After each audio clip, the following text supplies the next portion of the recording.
I want to introduce a good friend of mine. I've known him about 30 years. His name is Bobo Phillips. Vietnam veteran Bobo Phillips. Yeah, Bobo!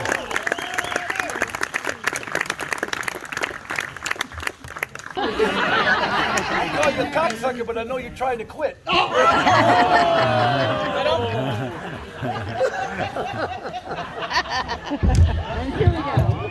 Come on, Volcano. I've been talking about you all month. Let's hear some noise in there. My God, look at this. Tammy, where's Tammy at? Tammy, take some damn pictures of me. I can't take a Stevie Wonder can take a better picture than me.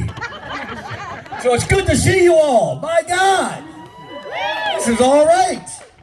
Everybody kick back. Yeah. All of these guys were together. How many married? God damn. You know what I like about marriage? One person's always right, and the other person's the husband. Oh, you knew that was coming. You know, they're always right to the point where a guy can yell in the forest. Is he still wrong if there's not a woman around? Is he still wrong? See him, ladies? Yeah. I knew a couple that were married for 48 years. On their anniversary, she came out there with no clothes on. She said, well, what do you think, Herbert? Herbert goes, I remember a time that I wanted to kiss you all over and suck those titties bone dry. She said, well, what do you think now, baby? He goes, I think I've done a pretty good job.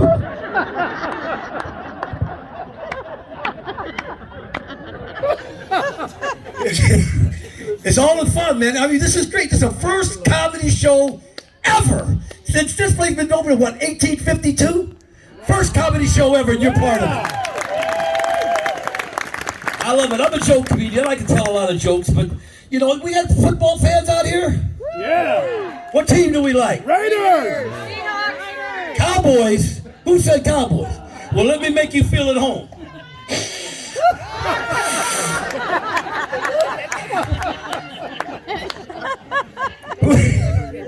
Who said Raiders?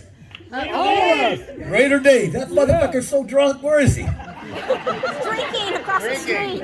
Huh? Over there drinking. Oh, yes. Raider Dave. You know, Raider Dave, how do you keep a Raider off your front lawn? Just draw a goal line. They ain't gonna cross it. They won't cross it. What's the difference between the Raiders and the Cheerios? Cheerios belong in a bowl. Boo, there it is. Freaking heckler. Sorry, I'm sorry. I'm not going to pick on you. I heard you're going through a hard time. I heard your blow-up doll hung herself.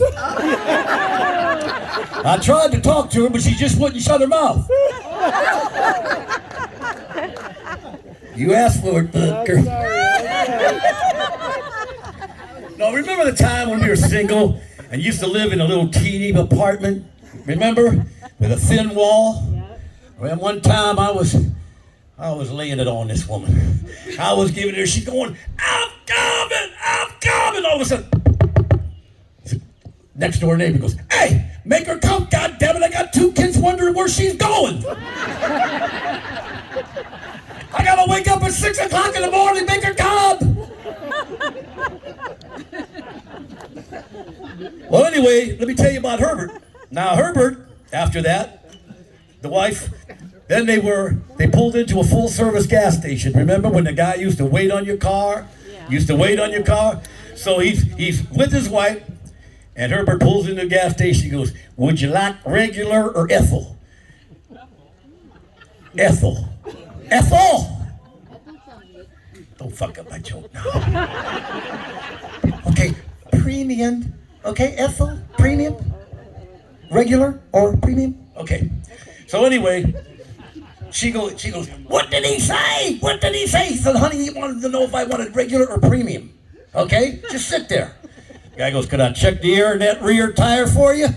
The old lady goes, what did he say? He said, honey, he wanted to know if I wanted my tires checked. Just sit there. The guy's washing the windshield. He goes, where are you old folks from? And he goes, hell, we're from Cincinnati. He goes, man, I got the worst piece of ass in my life in Cincinnati. Old lady goes, what did he say? What did he say? He goes, honey, he said he thinks he knows you.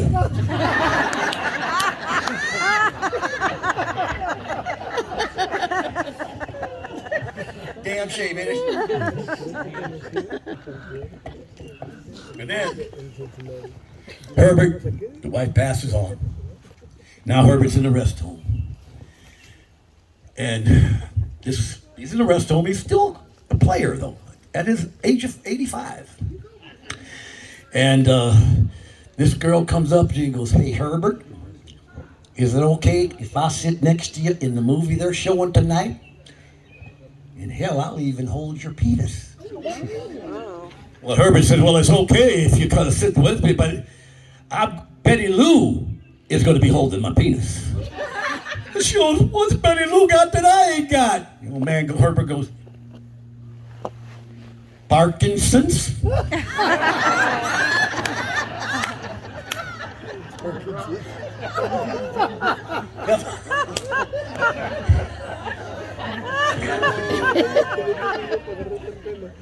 Oh, it's all good. It's all good. And I know you guys in here. Your hands up over there. What's up, man? Jeremy. Jeremy, he's supposed to be the middle guy here. All right, Jeremy. No, he ain't running off. He wants to get paid. All right. But anyway, I'm surprised he's here. A little pissed off, but that's okay. So anyway, this bartender, real cute-looking bartender, she had a big snifter glass full of $100 bills and a sign that says contest, okay?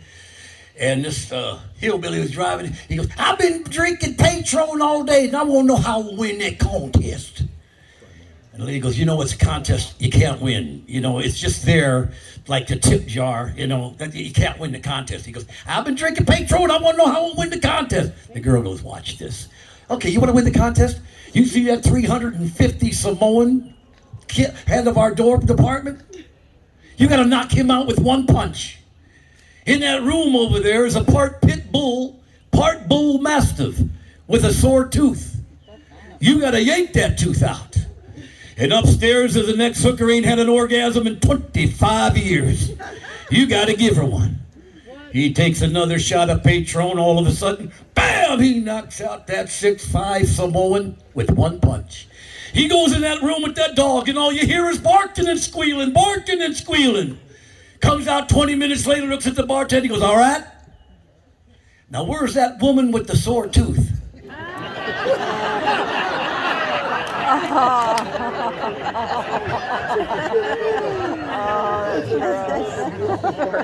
Don't paint a pretty picture, does it? All right. 4th grade class. Teacher goes, I will give you a star for the day, and I'll give you off on Monday, and you won't have to come in till Tuesday if you can tell me who said these phrases. 7 years ago. Johnny's a bad boy. He's got his hand raised. Teacher goes, no, he's a bad boy. Mary, what do you say? Mary goes, that would be the 16th president of the United States, Abraham Lincoln. The teacher goes, you got a star for the day. You're off on Monday. I'll see you on Tuesday. Now, who said, ask not what your country could do for you. Ask what you can do for your country.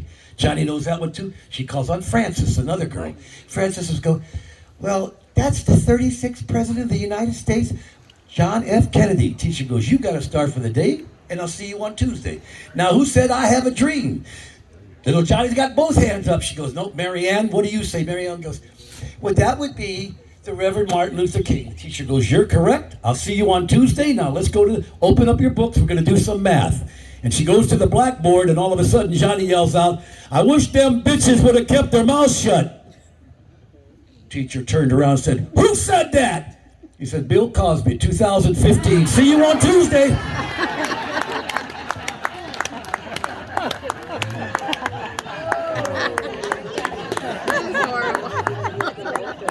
That's good, but it's good. I worked with that prick 36 years ago at Wenty Brothers. What an asshole he was. He shook my hand like, get out, you know, like, you a prick. So now I can get him. He's in jail. He can't do shit to me. All right. All right. Anybody else take the bus? No buses around here, huh? Well, this is the true story happened in Hayward. Hayward! Who's from Hayward? God damn, people admit that shit, huh? Well, I made 3 bad investments in my life. I bought a tanning salon in Miami. I bought a car wash in Seattle. And the worst investment I ever made is I bought a bookstore in Hayward.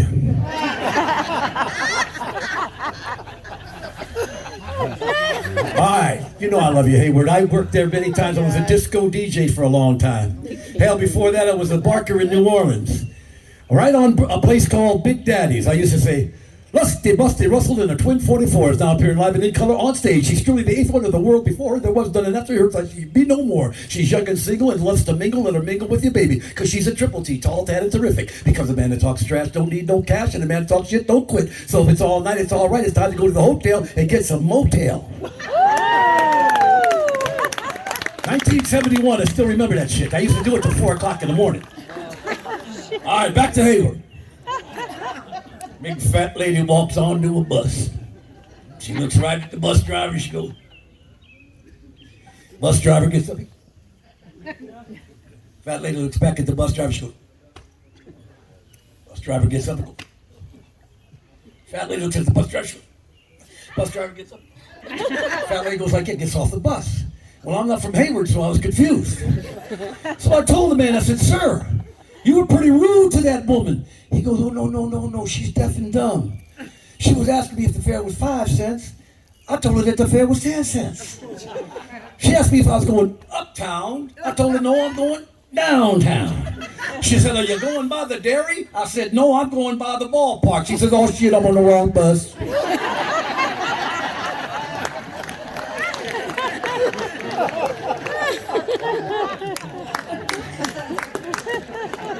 I love you people, man.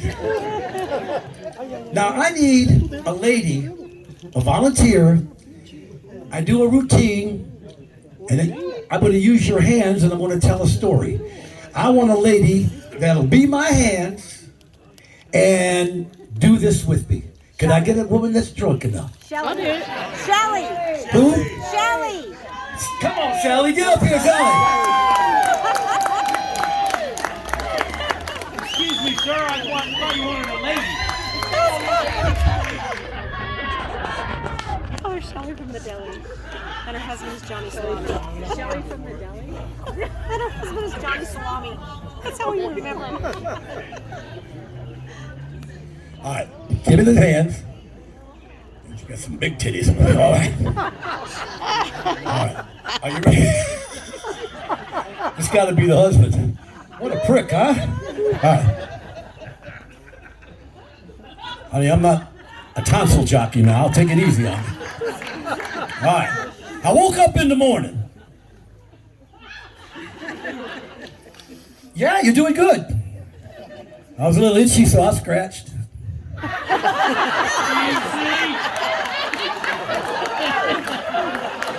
Now I know why you picked this damn woman. Huh. I'm fucked up right now. I'm afraid to do the end now.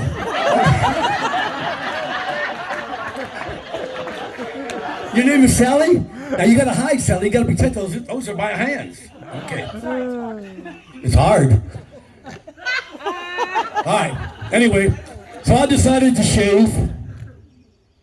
Didn't have any shaving cream. I just cut the shit out of myself. I shaved. Just one side, fuck it. Put a little lotion on.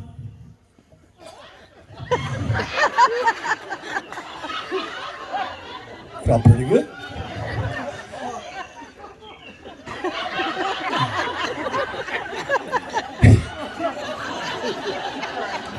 Don't cry, honey, don't cry. So I'm looking kind of looking dapper, kind of feeling pretty good. Feeling like a gay motherfucker.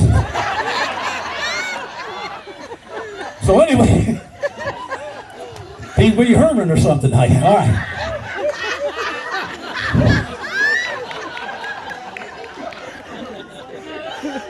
All right. And so I said to myself, I'm bored. So I grabbed the golf club and I swung it. I dribbled the basketball and I took a shot.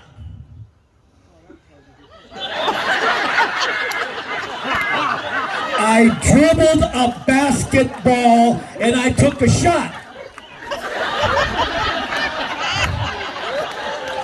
Fucking wife's an alcoholic, ain't she? She's in 12 steps, I'll tell you that right now.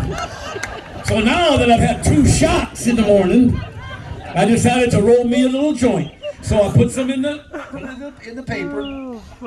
Well, she got the whole swifter and everything. I put some in the paper, twisted it up, licked it, licked the paper. I gotta lick the paper. I put it in my mouth. No. I gotta light it. Crooked ass joint, ladies and gentlemen. Crooked. And so I put it out.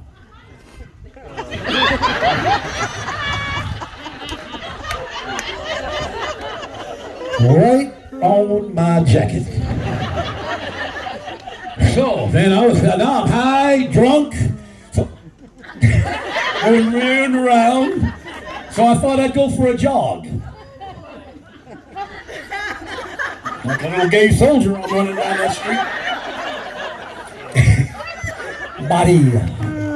So I looked into a room. I looked up at the sign and said, dancing. So I walked in there like a macho man.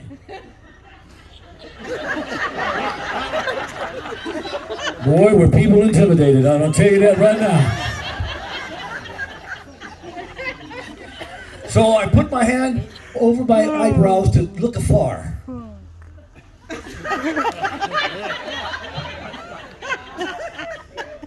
And I saw this pretty lady and I said, honey, would you like to dance? And she said, hell yeah. So we start dancing. Can you do a Cabbage Patch? Looks like the cornhole right there. Okay. So this guy came up to me and he said, hey man, that's my woman. So he pulled out a gun. Trump pulled out my gun. Just happened to have 2 of them. So I said, back off. Now this is when I'm going to get scared. I walked outside, wiped the sweat off my brow. And I said, man, I'm so flustered, I got to take a leak. All right, Sally, don't do it. Give Sally a hand, will you?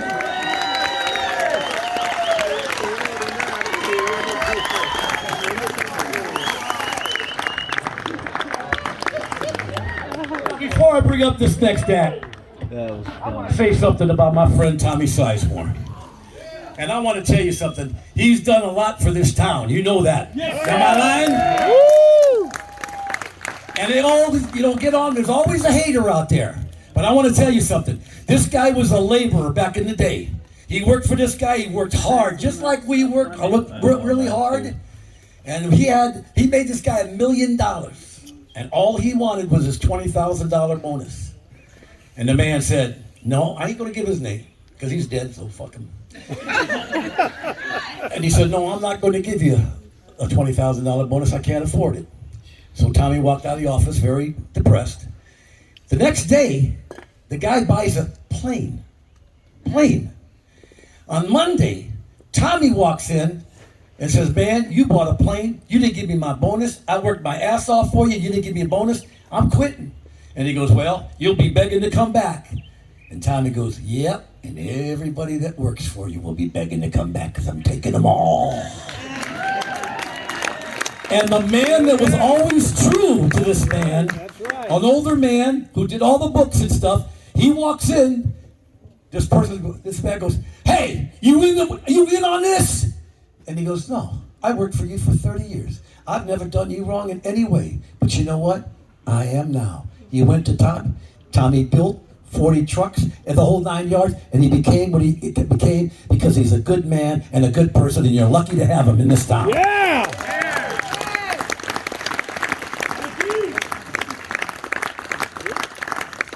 Ladies and gentlemen, I want to bring up my middle.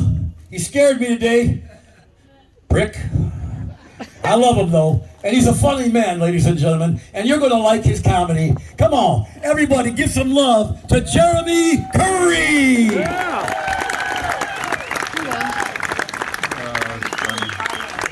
Make some noise for Bobo, everybody. Let him hear Bobo, man. No one's better than Bobo.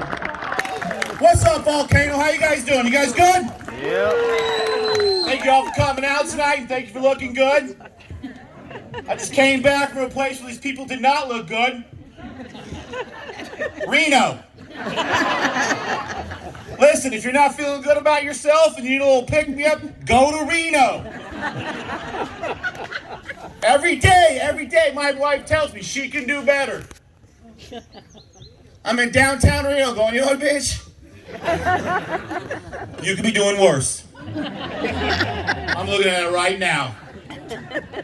For those of y'all who haven't been to Reno in a little while, it's basically Stockton with casino, son. You know when you walk into a Walmart, you look around, you go, you know what, I'm okay. Same thing, man, same thing. Are you guys big social media fans out here in Volcano? Yeah? 46 years old. I love Facebook. That's where I get my news. That's where I find out what's going on. Like the other day I got on Facebook, man, it was very helpful. It was like, today is your son's birthday. And I was like, no shit. How old is he? Fool's 26. I remember my son turned 18. My friends came up like, yo, bro, now your kid's 18. Are you gonna start smoking weed with your son? I'm like, it depends. If it's my weed, no. Absolutely not. Times are tight, Smokey. If it was his weed, shit. I've been smoking his weed since he was 14. It gets me higher. Come on, son, looks like mom wants to talk. We have any potheads in here tonight in Volcano? You guys look like the kingpins of every marijuana cannabis store in the world is all right here. This is what this looks like, huh? Look at it, yeah? Like, yeah, it is. I own Fresno. Love smoking weed, man. I really do. I'm never gonna grow up. I don't care. Smoking weed just makes the day better, right? Like when you drive.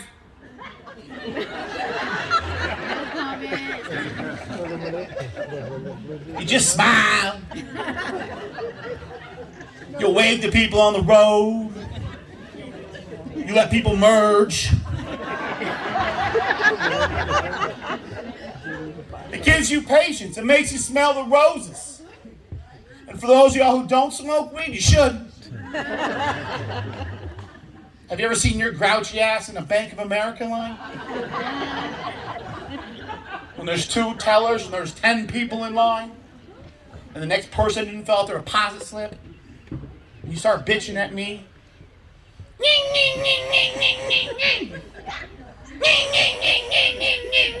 And I'm in line high. I'm just praying I'm at the right bank.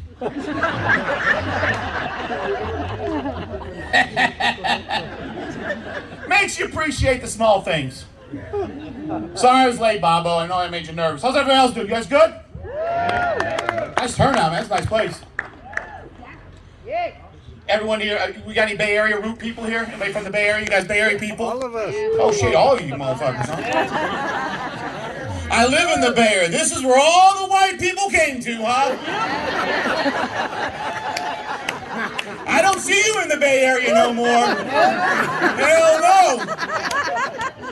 Dude, I live in Fremont, son. Oh, man. I don't know if you have driven around through Fremont in a little while, but Fremont is basically right now where China, India, and the Middle East all meet. Okay, like the globes and maps are wrong. The movie Zero Dark 30. where our country found Osama bin Laden. That shit happened in Fremont. Helicopters came flying over the Dumbarton Bridge. People like, he's hiding in the hills. I'm in Mission Peak looking for the guy. Fremont is like one of the only places in the world, where a Hooters goes out of business.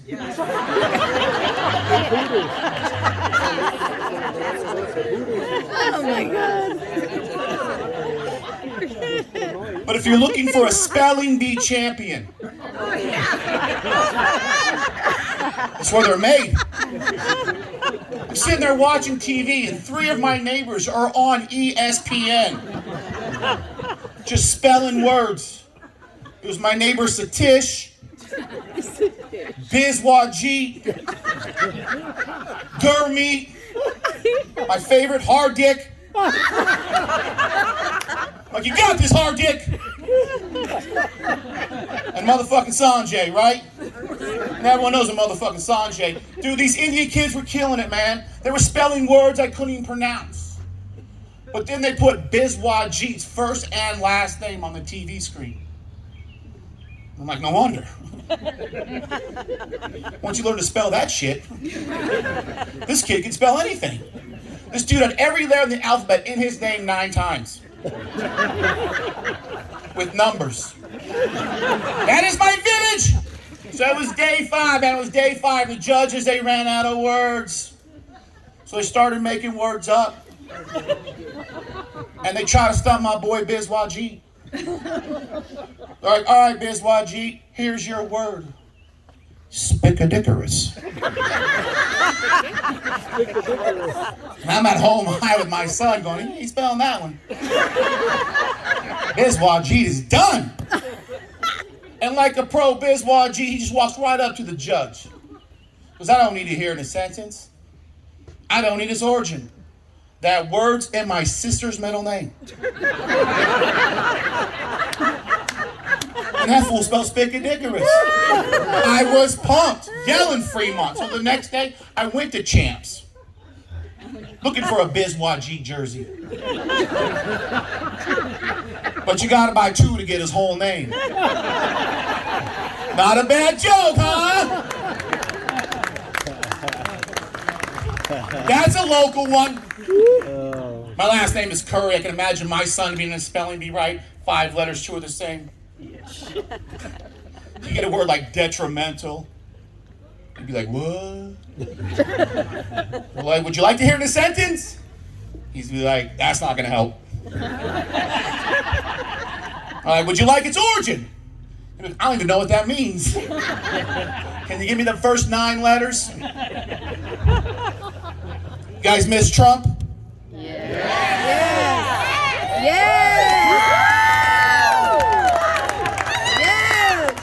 Shocking.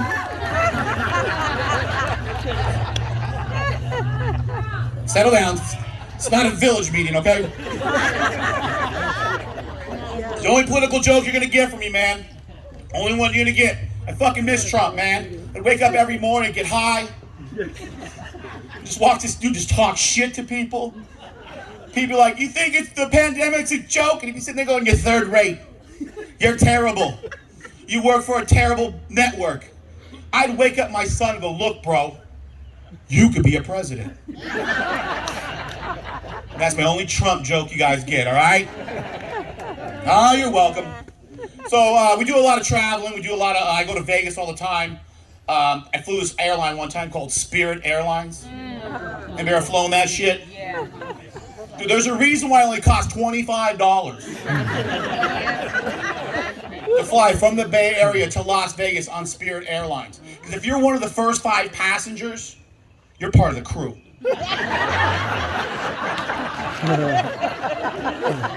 That's how that works, right?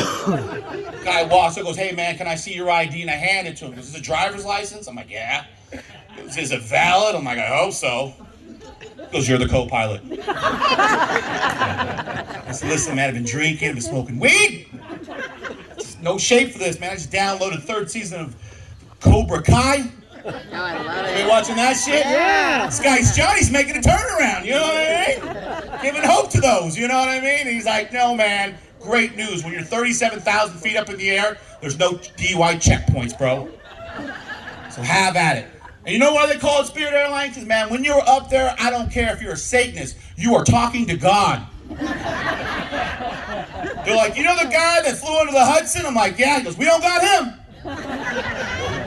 You're on your own up there, son. Has anybody flown Spirit in here? Yes. Did you take a bag? Did you leave that shit right there? Like, yeah, bag ain't coming. If you take a bag on Spirit Airlines, your ticket is $25. Your bag costs $947. That's how that works. You guys big porn fans? Who's a couple here? Is this your old lady right here, buddy? You two a couple? You don't have the matching lawn chairs, huh? How long you guys been going out for together? You married? Huh? 3 weeks? What did you say? 3 years. 3 years not married? I bet you got a little bit more training you need to do. Are you banging her to porn? Lucky. I try to watch porn, man. I really do. But it's like a fairy tale. It's like a fantasy. It's like the movie Aladdin. When you watch porn, it's a good-looking guy like this with his confidence. When he takes off his pants, you can see his dick. It's usually bigger than my arm and shit. I'm like, Jesus Christ, that thing registered? Right? I'm just sitting there going, where'd you go, buddy? What happened? When they're having sex, she's in the kitchen. He's banging her from the living room. Just sitting there going to town on her like she owes him money and shit. Like, Jesus Christ, you a pinata? She says shit like, oh baby, oh baby, oh baby. Not in my world. You know what I hear? What are you doing? Look at him. What are you doing? I'm breathing. Get off! I'm trying. Stop crying. Dude, where's the porn where a guy like me, for a good 2 minutes, right? He's got his girl doggy style, right? And he's doing it, he's doing it, he's doing it well. He's doing it, he's doing it, he's doing it well. It's like he represents Queens. I was raised out in Brooklyn, right? And he's doing it, he's doing it, and doing it. When all of a sudden he freezes. He's like, are you finishing, Daddy? Are you finished? You're like, no, bitch, I'm cramping. Call my mom. Oh my God. I was in San Diego. This guy comes up to me after the show and goes, hey, man, you're not drinking enough water. Oh, shit. Two more bits. Get you guys your headliner. Married. 25 years, son. You've been married as long as I have. Me and my old lady, we have history. Like police reports.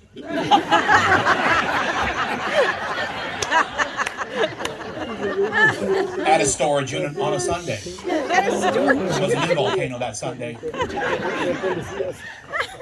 My old lady's a beautiful Latina woman from East LA. Uh-oh, you're in trouble. My wife's from the hood. She's from the ghetto.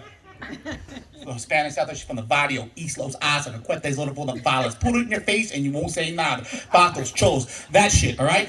And the 99% of white people who did not understand that right now, count your blessings. Mars gangster, man. She didn't graduate high school. Fuck no. According to her, that's for white people. So my wife went on the internet and downloaded a high school diploma. And now she's a nurse at Kaiser. I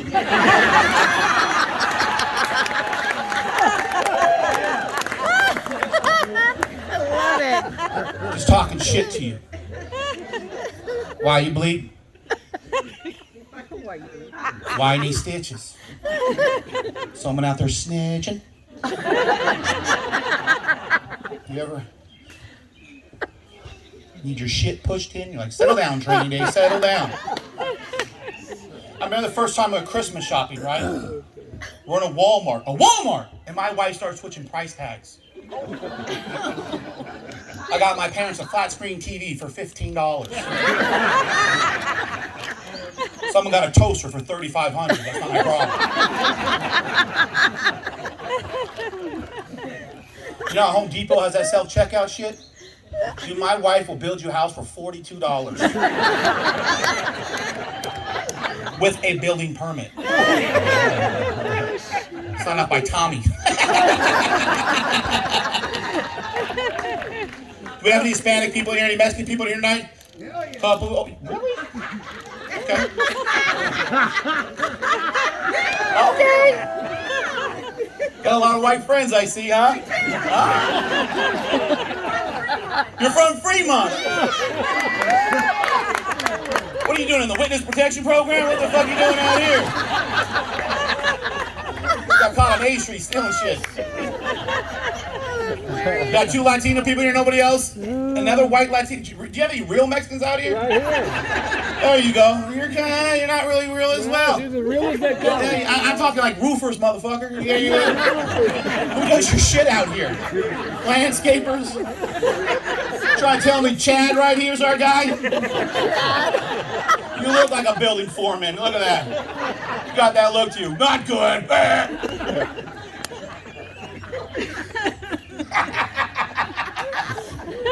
When you marry a Mexican family, it's like the movie The Gremlins. You guys ever see the movie The Gremlins? Yeah. Where you sprinkle water on that shit and they multiply? When you marry a Mexican family, your family multiplies, son. Right? First it's the mom that lives with you. Then the gay brother moves in, you know? And here's how the holidays work with my wife's family, right? They'll show up on Thanksgiving. And these settlers won't leave until after Easter. I got unregistered cars parked in my front lawn. There's a pregnant pit bull tied to my front tree. It has a warrant. My neighbor comes and goes, Mr. Jeremy, Mr. Jeremy, Mr. Jeremy. Because I live in Fremont. He goes, do you think those pit bull puppies are going to come with papers? Yeah. I'm like, no. The guy who owns his dog, he doesn't have papers. He's not supposed to be here. And my wife always gets mad at me, when I use white words. One day I'm like, hey, babe, you're being irrational. And she looks right at me and goes, motherfucker, I ain't got no rash. And if I did, like, I'm your dirty white ass.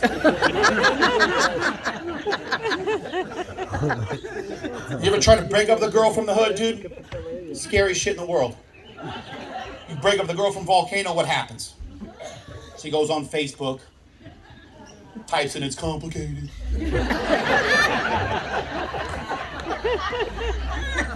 People start commenting, it's his loss. You can do better. When one door closes, another one opens. You ain't losing no sleep over that shit. You break up with a girl from the hood, dude, you're never sleeping again.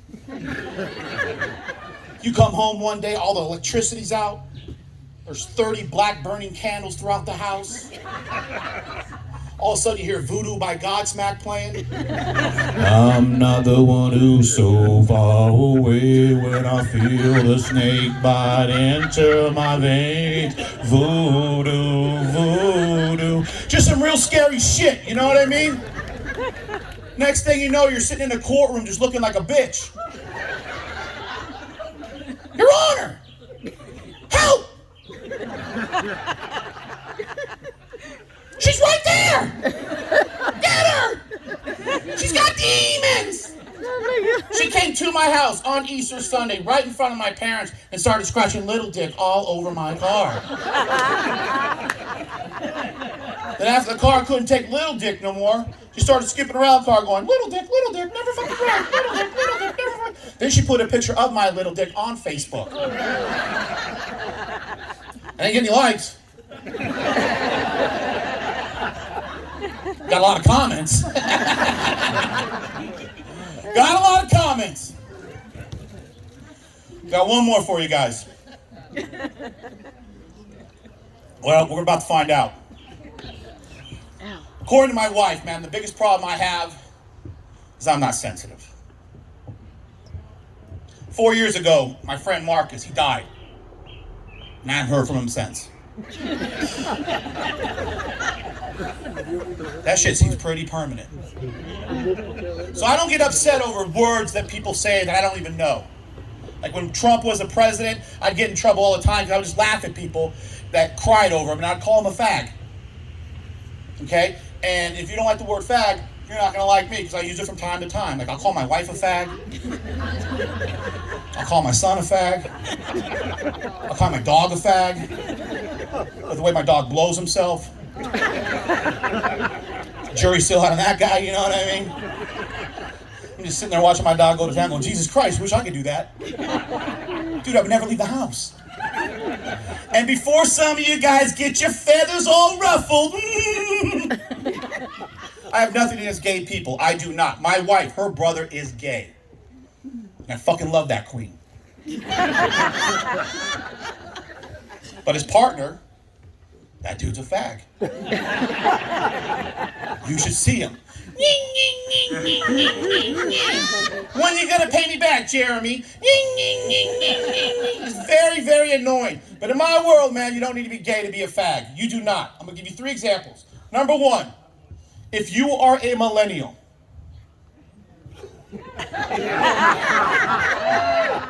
guy or girl, you are a fag. And do not let anybody else tell you different. Sitting there just blowing on a pen. It's strawberry! Dude, you're making my dog jealous. Number 2, if you go to Starbucks and you order a caramel macchiato with soy milk, and then you pay for it with your phone, and then you look back and smile at me, you're a fag. There is just no reason for you. You know what I mean? And last but not least, if you are a Dallas Cowboy fan, you're definitely a fag, everybody. That is my time, everybody. Make some noise for the amazing Bobo Phillips for bringing us out here tonight. Bobo, thank you for having me. Hope you guys had a joy time. Enjoy your amazing headliner. You guys are awesome. Thank you so very, very much. That was funny. Come on, let Jeremy have some love, man. My man Jeremy. You know what happened to Jeremy? He pulled up. Got a brand new, he don't have no shirt on. He's putting his shirt on. Freaking security's going, you ain't getting in with no ticket. You're not part of the show. I just saw him there. I thought he wasn't going to be in the no show. But he showed and he kicked ass, and I love him for it. So what do you think so far, Volcano? You think we should do some comedy now? I'm getting them all over my arms. The little ones? All right. I have a bunch of them on me. Yeah. Our headliner. Let me tell you something about our headliner. This man won America's Funniest Cop 3 years in a row. 3 years in a row, Jay Leno presented them the award. And then he said, because he's humble, he said, you know what, somebody else should, you know, get it. I don't want to, you know, it's not fair. I don't want to do it anymore. Well, the competition just wasn't any good anymore. And so he's the last American freaking funniest cop. So he is the last funniest cop. And I want to tell you something right now. Get ready, because he's going to tell you some cop stories, and they're all freaking true except maybe for one. Ladies and gentlemen, my honor to bring to you my headliner here in Volcano, the one, the only, Michael Mancini!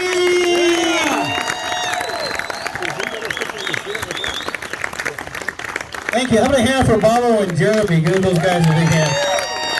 Good job. All right, well, it's nice to be here in Volcano. You guys are fucked when you get that first stoplight here. You know that, right? Good Lord, man. We're we're driving up here, I'm thinking, oh my God, look at all those cars going the other way. I don't want to drive home tomorrow. And then here, so check this out, guys. A little rule about driving up here. So check this out. So if the speed limit's 55, that's not a goal. It's just like an item. Just look at the sign, 55. You probably do 10 over. Most cops are gonna let you go the 10 over because we're doing probably like 50 over. So and then when the line is there to pass, don't speed up, asshole. Okay, so yeah, fucking firefighters. Anyways, there's assholes out there. So it's nice to be here. We started the show just a little bit late because I actually got here late. We were driving up here. You guys have some road construction out there on the 88, and we got kind of confused and we started getting those orange things. What are they called? Those vests. And yeah, they were just standing there, so we're like. And you know what's really cool, you guys? You hit 2 or 3 of those vests. Watch out, vests there. The vests start doing shit, man. It was pretty cool. Yeah, it'll be done tomorrow when you guys drive home. So. Yeah, there was that one guy. We were completely stopped. There was a guy with a sign. I call him a sign guy. He's got a tough job, you know. He's out there with a sign going, slow, stop, slow, stop. I'm thinking like to myself, God, how do you get a job like that, you know? And then I realized the interview's probably pretty intense, you know, like, hey, can you do this? All right, you're in charge. If you can use this hand, you can be a supervisor. So I'm a policeman. That's what I do during the day, and then I do this at night because I'm not a firefighter. I don't get paid a lot of money, and actually work for my money, and we're getting to it in a second. Just relax, okay? Just calm down. I know they're your heroes. Okay, whatever.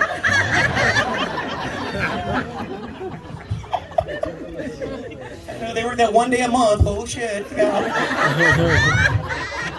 But it's a 24-hour day. I'm okay. And they're staging 7 blocks away because I don't want to get hurt till it's safe to go in. You guys are firefighters? If you know, right? Yeah. He's probably working next Thursday, first time that month, and probably the first one that bought the ticket. I'm off that day. Holy shit! No shit, you're off every fucking day. Okay. So let's say one day you wake up and you think to yourself, I want a job where people hate me. Boom! Law enforcement, okay? Number 1 job where you're hated, right? And no, it's okay, I don't care. If I wanted a hug, I'd been a fucking firefighter, okay? I'm not here to hug you, I'm here to fucking arrest you. That's the way I look at it, okay? Okay. So in the state of California, to become a cop, you have to go to the police academy. It's like, ours is like 26 weeks, yours is like what, a couple days? And, well, it's tough. Recliner back, recliner back.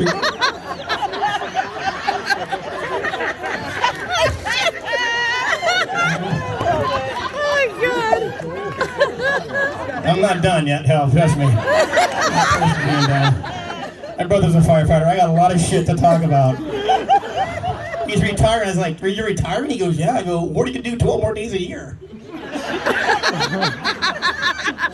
That's it, because it doesn't work one more day.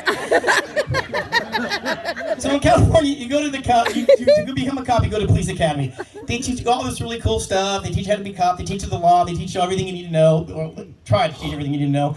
And then before you hit the street solo, you got to work with these veteran officers. You got to hit with these, they're called field training officers. So you have to work with one of them, like 3 of them. There's like 3. The one teaches you about drugs, and then the next one, like a month later, he teaches you about like DUIs and traffic, and then the 3rd one teaches you like how to be an asshole. I'm like, oh, this guy's an asshole. He's my partner. He's an asshole, right?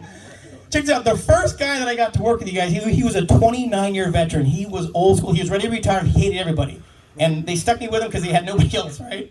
So I get in the car, I'm all excited, like, yeah, all right, I'm all excited, I'm a policeman, this is my dream job. And he's 30-year veteran, he's like from the South. I said, man, this is exciting. He goes, all right, let me tell you something, son. All right, just calm down. A couple rules in law enforcement you need to know about. Write this shit down. First of all, people are stupid. You need to highlight that shit. And second of all, if you wait long enough, shit will correct itself. Well, that's a good one, shit corrects itself, okay. And like, cause I got in the car, I was all excited, like, oh my God, it's my dream job. You know, I look, and the guy was so old school. I look over there, he still had a revolver. I'm thinking, holy shit, man. Is he not used to what's going on out there? I go, officer, you know, we could have guns with like 18, 19 rounds in the magazines. He goes, hey, if you can't drop the son of a bitch in 6, you shouldn't be a cop. I said, yes, sir. So I took the 12 rounds out. Gonna need those.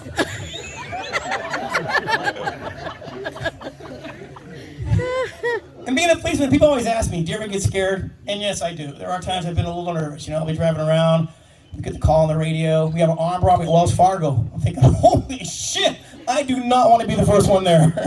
Today, I am a firefighter.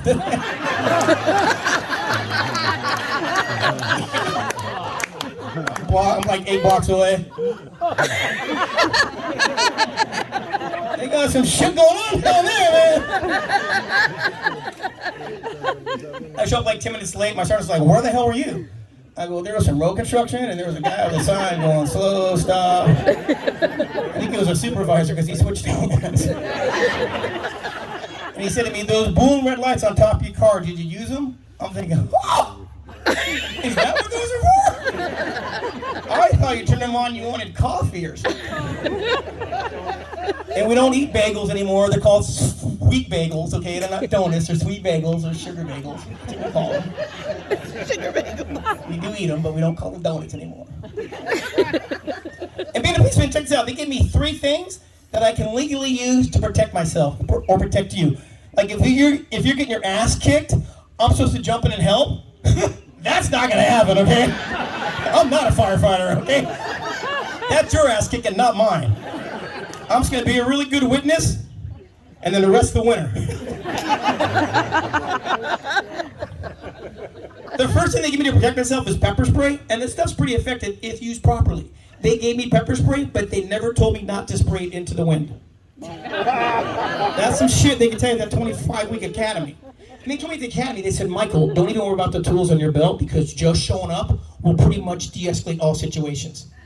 That is bullshit. I found out that when I show up, it usually escalates the situations. One night I was driving around in my car, right? Cruising around, it was like, I don't know, 11:30, 12 o'clock at night, we were cruising around, and we had a call. We have a bar fight, all units respond. So based on my training, I took my time getting there hoping that shit would correct itself. I was paying attention that day, right? Well, apparently my partners had that same officer because they took their time getting there too. So after about an hour of me circling the block, somehow I got there first. I walk into the bar and there's this guy, I'm not kidding, he's about 6'10", about 280, he is all muscle, he's drunk, and he wants to kick somebody's ass. I come skipping in 5'10", 180. Police department! He goes, I'm gonna kick your ass. Well, I don't want the guy to think I'm backing down from a fight. I said, sir, this is not a Halloween costume.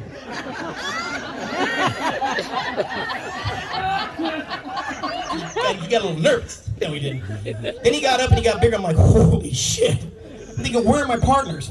Well, my partners were outside looking at the window going, he is so going to get his ass kicked. So then I started thinking maybe the bar patrons could help me out. They could see my disadvantage. They did, you guys. They were all nice enough to stand up and move all the tables and chairs out of the way. So the guy charged me. I'm like, oh, this guy's going down. So I take my pepper spray. I'm like, get on the ground. I'm spraying the whole freaking bar. Just, I'm like, get on the ground. Like this. Well, there were some fans on the bar blowing smoke away from the bartenders. I didn't know that, right? Seriously, hits the fan, comes back on me. I'm all, dude, run. This shit burns. Save yourself. And then my next little force is my baton. And I'm like a baseball batter going, hey, batter, swing, swing, swing, swing, swing. But you have to yell quit resisting because you know someone's fucking videotaping it, right?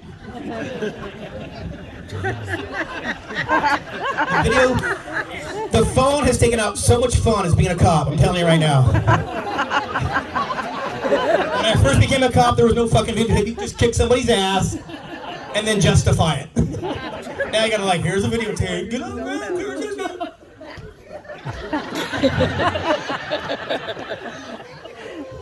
And then my last little force is my gun. And when I've got my gun out, you guys, things aren't going all that well. Because I'm like most cops, I don't know what I'm coming up on. Could be a tourist, could be a terrorist. Could be a Prius driver in the left lane doing 55 and a 65. That's a fucking crime in California, okay? Yay! I don't mind you getting your 90 miles to the gallon, but do that shit in the fucking right lane, because I'm trying to get 9 miles to the gallon, asshole, okay? At $4 a gallon, I'm driving my car as fast as I freaking drive that thing. I hate those freaking cars, man. And I live in Santa Cruz, there's like freaking cancer there, man. They're everywhere. I'm saving the environment. No, you're not, because your fucking batteries, I had to go to landfill, asshole.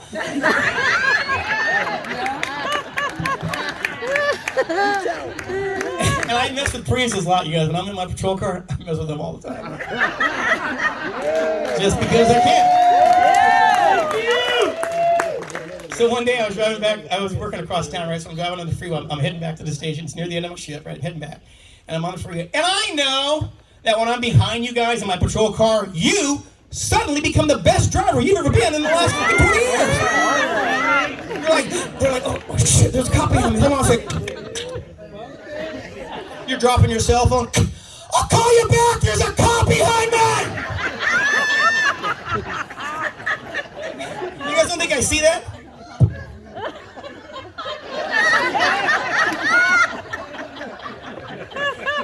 Whenever somebody waves at me, I'm thinking there's a fire truck behind me.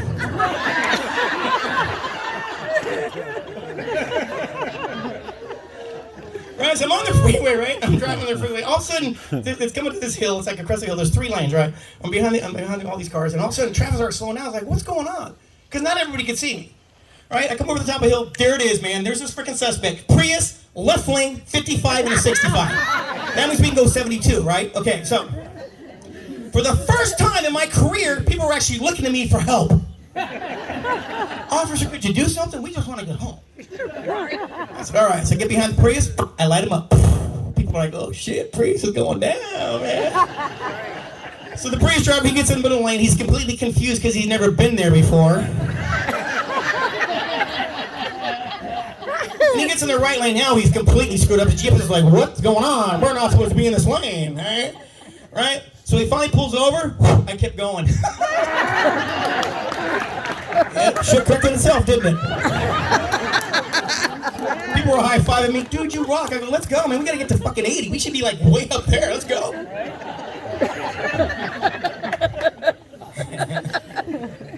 I'm not a big ticket writer. I know people think cops have quotas and policies and shit like that. I know we got a policy at my department. It's really lit. It's like 27 pages. That's a big fucking policy for a ticket, but I have my own personal policies. If it's below 40 degrees, I'm not getting out of my car.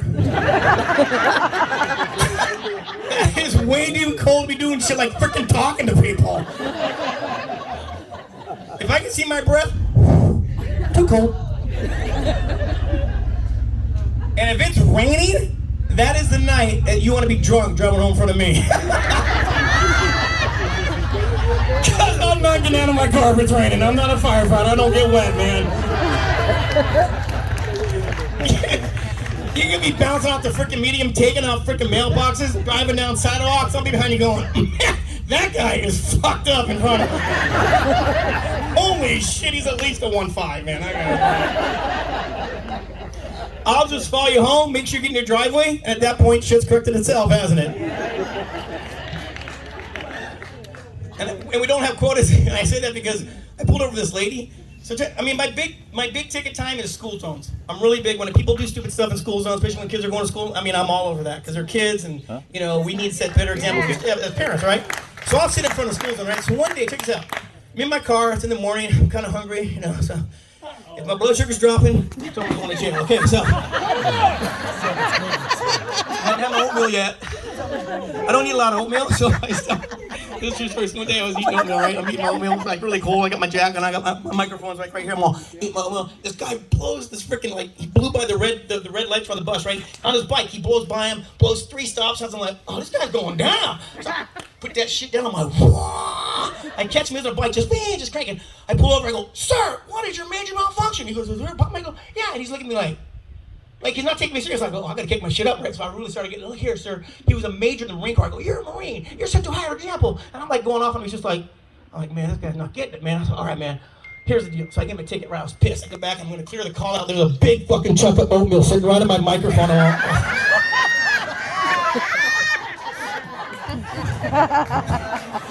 all,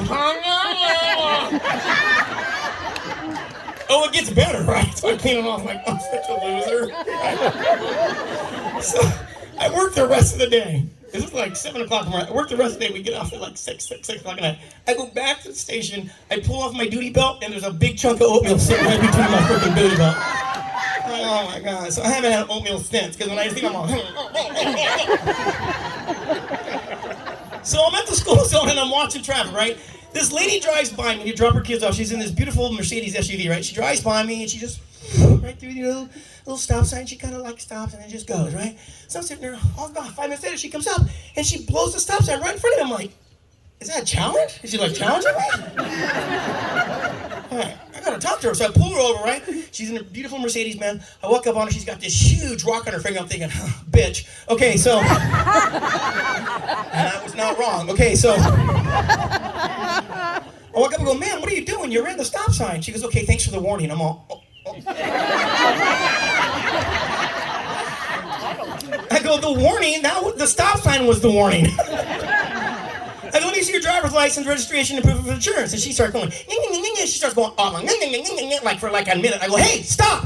I'm not married. You don't have to listen to this shit. Break out the document. I'm pissed. My blood sugar's dropping. I'm out. It's freaking like 30, maybe 42 degrees. A little cold. So I'm like, this bitch is getting tickets. So I go back, right? I'm writing a ticket. I haven't written a ticket in quite some time. Okay, I'm not kidding you guys. I've been a cop for over 20 years. I still have the same ticket book they gave me the day that I got sworn in. I don't write a lot of tickets because court's on Friday. That's my day off. I don't go to court on Fridays. I'll actually write a ticket. Dude, go to court. I won't be there. So I'm writing the ticket, and I hadn't written one in quite some time, so I'm like, kind of trying to remember how to do it. I was like, okay, name, address, and then there's one little box that has the word Dob in it. I'm like, what's a Dob? Is that shit new in these tickets? Did they change it? I'm like, I'm gonna come back to that box, right? So I fill out the ticket, right? And I couldn't figure out what Dob was, but I know my partner had a new guy. I go, hey, send your new guy here. I want to test him on something. So he shows up, and I go, hey, dude, I made a mistake on purpose. What's the mistake? And he goes, oh, sir, you forgot the date of birth. I go, fuck that, date of birth, DOB, Dub. Good job, all right, good job. You get a 2. All right. So I go back up to her, and I go, ma'am, I need you to sign. She goes, I'm not going to sign it. I'm not going to sign it. I go, ma'am, that's fine. If you don't sign it, I get to take you to jail. I'm excited about it because they're feeding breakfast right now to the inmates. I get an arrest, I get breakfast, and I can tow your freaking Mercedes. What a win for me. Right? She's like, look, you just trying to get your quota? And I go, ma'am, we don't have a quota. We can write as many tickets as we like, and you're getting 2 because you're a bitch. So we don't have a quota. And I remember one time, man, this lady was driving me crazy. Okay, so it was lunchtime, and I was going to get something to eat. My blood sugar was dropping again. I'm in a left turn lane, okay? It's 3 lanes. So the left turn lane goes this way, and then you've got 3 lanes going north, 3 lanes going south, 2 lanes going east and west, right? So I'm in my car, sitting there like this, my lights red, all of a sudden the light turns yellow, and this guy in a big truck goes, and he stops right next to me, right? So he's kind of blocking me from everybody else. Nobody can see me, right? And all of a sudden the light turns red, and I hear, I'm thinking, oh shit, I know something about to happen over here. So like any veteran officer, I'm all, la la la la. I'm checking this shit out over here. Because I don't want to see what's going to happen over here. And this lady blew this red light by a good 5 seconds. I mean, 1,001, that's a long time, right? In this red Jeep. Well, luckily, the woman coming across, and 5 seconds is a long time. I mean, you could get like 3 Priuses across, right? So luckily, the lady here could see that she wasn't going to stop, so she held back traffic. I'm thinking, good for her, she's paying attention. All of a sudden, and I'm like, who the hell's honking? It was her. And I'm like, can she see me? Because I'm like, I guess she could. Because I go, what's up? And I can read her lips, go get her. I'm like, shit, she saw me, right? So I'm really hungry, so I have to go get her. I have to get her, because as far as I know, this lady's gonna bitch, oh my God, I pay her salary, whatever, bitch, you don't pay me enough, right? So,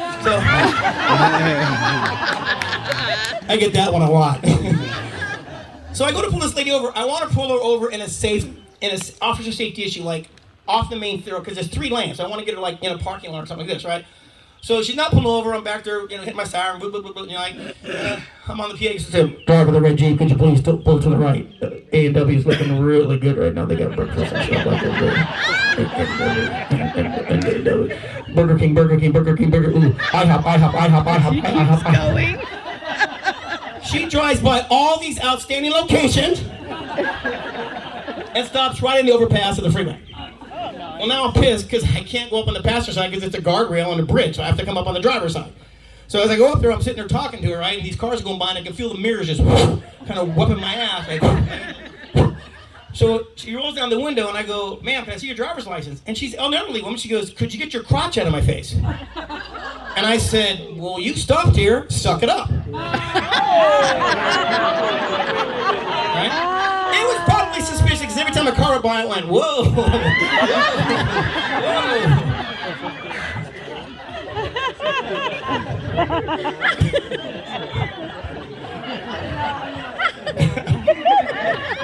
So, I think the key to getting out of the citation for me, it's attitude. Attitude is 90% of how that encounter turns out. And I honestly believe that most cops feel the same way. It's all about attitude. We all make mistakes. Just don't be an asshole to me. Because if you be the asshole, I'm going to be the bigger asshole. And I can be an asshole. Trust me, I've been doing it over 20 years.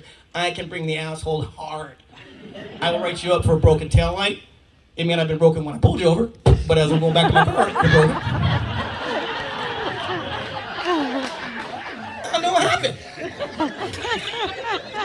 We don't do that shit. Okay, so I'll give you an example of a kid that had a really poor attitude. One night I was working the graveyard shift. It was like 2 o'clock in the morning. It was really slow. I'm at this intersection, and it's at a 4-way stop. It was like 2 a.m. I'm sitting there, and all of a sudden this kid just went right through the stop sign. I was like, oh, I was pissed. Because I was just about to get that REM sleep. I was like,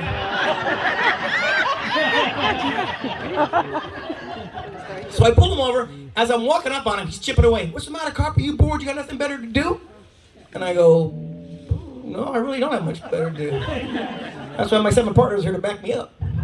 You guys ever drive home late at night, you'll see a car pull over like 8 or 9 police cars, like, holy shit, that guy may be some badass. No, we're just fucking bored, you guys, man. That's the only game in town. It was either you or him, and he went first. I said, "No, yeah, man, the reason I stopped you is you failed to stop at the stop sign. Any reason why you didn't stop? Anything medical wrong with you?" He goes, "Seriously, did I slow down? What's the difference?" Uh-oh. I go, "Let's review, because part of my job as a police officer is to educate the public." So I took out my baton, and I began to hit him in the head. I'm going. I said to him, "This would be slowing down. And then this would be stopping. What would you like me to do?" He said, "Stop!" I go, "See, there is a difference, isn't there?" Education, that's my goal. And as I've gotten older, you guys, I don't chase the bad guys anymore. I used to chase them when I was younger because I could actually catch them, but now they're on meth and monster drinks and shit like that. I'm drinking tea and crumpets and shit. I'm telling you, man. And seriously, we got 30 extra pounds. That's all the gear for our vests and our bullets. It's like 30 pounds. The guy I'm chasing, he's got like a pair of flip-flops. I'm not gonna catch a flip-flop guy. But I have this young partner. He's pretty new. He's been around about 5 years, and this kid's fast. I'm not kidding. My partner is really fast. I've seen him fall down, get up, and still catch the bad guys. He's freaking fast, dude. I was like, "Dude, man." I said, "Man, you're fast." He goes, "Yeah, I was a track star at Fresno State." I go, "Really?" He goes, "Yeah." I go, "Everyone's a track star at Fresno State, man. It's gang infested." And he'll kind of push the bad guy's button, like, go ahead, take off. I'm like, "Dude, don't do it, man. This guy's fast, man." He goes, "I'll give you 45 yards. I'm like, "Dude, don't do it. And I was like, "Serious, man, if you do it, this guy, if he was an American Indian, his name would be Wind." Because he can frickin' front, he can run. So he's always chasing these bad guys, man, and I'm older, you guys. I'm near the end of my career, man. They give me resources to catch bad guys. I've learned to use those resources. Here's an example. One day I'm driving a beautiful day. It was a beautiful day like it does up here, and I was just kind of cruising around, just a beautiful day. All of a sudden, my partner's on the radio. "I'm in a foot pursuit. I'm heading northbound." I'm in the car going, "Oh, shit." I'm like, "Dude, it's freaking 90 degrees outside. Are you freaking serious? You're chasing bad people? So what I did is, being older and wiser, I used my resources. So what I did, you guys, is I parked my car right in the area that they're running towards. Within about a minute and a half, I saw the bad guy running across about 40 yards away. So I activate my lights and I'm all, wah! Come to hit the brakes. Bam! He ran right smack into the side of my car, right? Well, that's what the report said.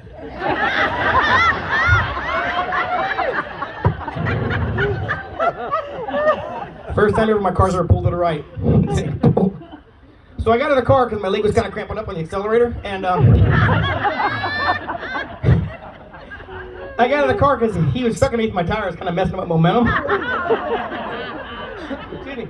So I pulled him out, and as I pulled him out, his leg got scraped up on the asphalt, because when skin and asphalt go together, asphalt usually wins, right? So his leg was bleeding, and he's like, I'm bleeding. Well, you know, I'm a first responder. I got to give him first aid before the heroes can get there, right? And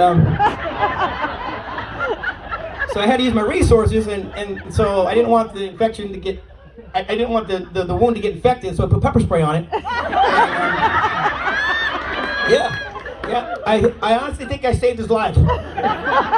Fire said, dude, I think you saved his life, man. Yeah, it's pretty cool. And being a policeman, you have to have probable cause to stop a car. You just can't stop the car because it has a Raiders bumper sticker on the back, you know? You just can't do that anymore. He just wants to meet us. That's what. People always like, man. I'm just saying that because I've been a cop over 20 years, and I've never once heard my dispatcher say, be advised, the vehicle involved had a Bronco sticker on the back of it. I've never heard that ever. It's always some kind of Raider thing on it. Here's a good joke you guys can take to work. Okay, I don't know, unless you guys are retired, just tell your retired friends. Okay. Firefighter, you got a whole fucking month to just work on this, okay?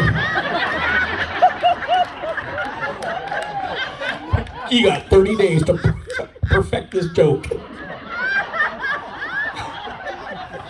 Third grade teacher teaching her third grade class in San Francisco. Teacher asks all the third graders, how many 49er fans do we have? They all raise their hand but one little girl. She goes, Susie, you're not a 49er fan? She goes, well, no, man, we're from Denver, so we like the Broncos. She goes, well, Susie, just because your parents are something doesn't mean you have to be the same thing. I mean, let's say, for example, your dad was in a gang and your mom was a prostitute. What would you be? Susie said, I'd be a Raider fan.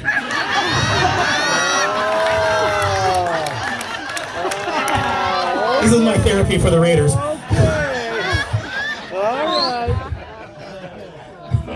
I know Bob was out later, a lot of Raider fans. Here's the one that you guys, even Raider fans like this one. So, you guys remember they had a quarterback, Jamarcus Russell. You guys remember all the Raider fans? You guys remember? LSU, #1 draft pick. Al Davis was still alive. He thought this guy was going to be the bomb. He was going to make the difference, right? The guy sucked. Yeah. He was horrible. And they fired him. Well, he was so upset, you guys, he tried to kill himself. But the bullet was intercepted. That's a good Jamarcus Russell joke. If you guys are Raider fans, you guys will like that joke. Yeah, whatever. So you have to have probable cause to stop a car. So I'll give you some, as I've been doing this a lot longer in life, I've gotten really creative when it comes to contacting people. I mean, I can stop you for any, I'll see something on your car, I'm like, oh, I own that guy, whatever. I'll just jam him up, right? Crack the windshield, anything to get in that car if I want to get in it. Tinted windows, that's illegal. I won't write for that ticket because my windows are all tinted. But I'll pull you over for it. And I'm like, oh, marijuana. I work for the federal government. That's just not legal for the feds yet. So if I pull you over, I'm like, oh. Okay, so one day I was at the stop sign. It was a four-way stop. I'm sitting there. It's during the day shift, right? I'm in my car, just kind of watching traffic. Of course, people could see me, so they're stopping. Again, firefighters must be behind me, right? So I'm sitting there kind of watching traffic, and then about, I don't know, maybe 10 minutes into, I see this guy on a 10-speed. He's coming down the street. He's jamming down the street. I'm thinking, oh, 10-speed boy's not going to stop. Because you guys, bicyclists never stop at stop signs, do they? No. They don't stop, right? So I got my car and drive. I'm ready to go. I got the recorder button on. I'm going to record this whole thing. I'm going to get this guy. I'm going to take him out because I love stopping bicyclists. You know why, you guys? Bicyclists never have ID on them. Like, where's your ID? I don't have it. Because it makes a little square here on my ass and it slows me down when I'm riding.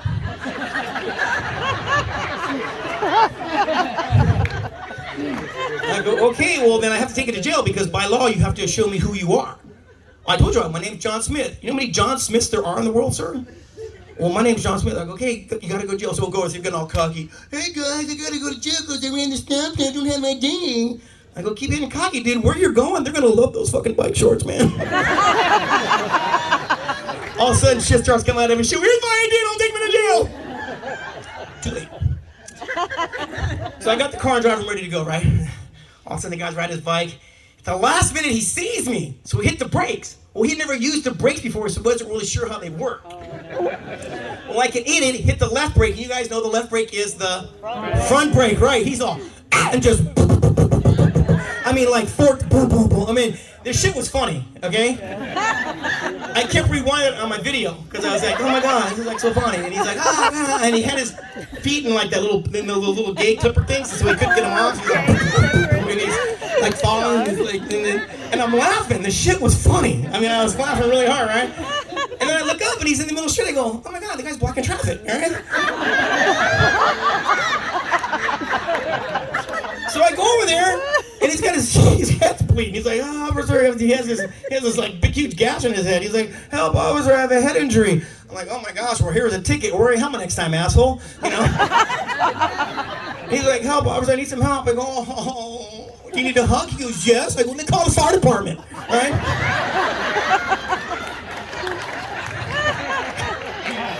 Doesn't say fucking hug on my sleeve, it says police. That's what it says, okay? No hug given. So he's, blocking traffic. So I pull him out of the road. I get him on the sidewalk, and I'm calling for the fire department because I know he needs medical, right? But he's going in and out of consciousness because he's bleeding really bad, right? So I had to stop the bleeding. So I had to use my resources again. So I cauterized it with my taser.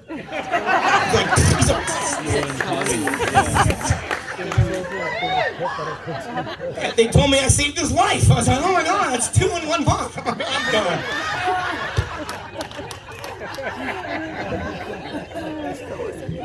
And being a policeman, I deal with a lot of gangs.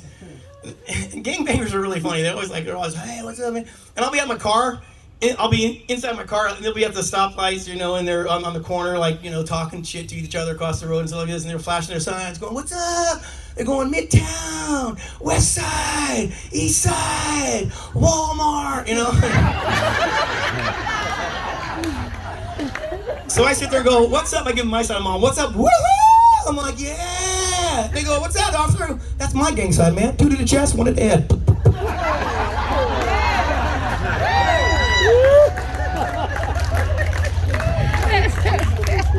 That's gonna be my Christmas card next year. What do you guys think?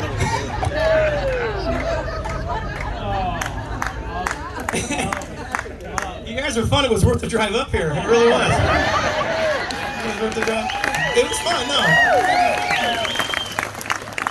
Thank you! Go ahead. You can. So, that girlfriend, when Bob booked me, it was on a Sunday. I was like, Sunday, dude, I gotta work on Monday. Shocker, I'm surprised you're here. 9 more to go. I know. I don't go back to work until September! So excited! So yesterday, my girlfriend and I, we went up to San Francisco, spent the day up there, went to Alcatraz. Oh, there's some freaking cool ass. You guys get a chance to go on that tour in Alcatraz, definitely take it. Okay, it was a really cool tour. You got to learn. There's a lot of cool shit to learn.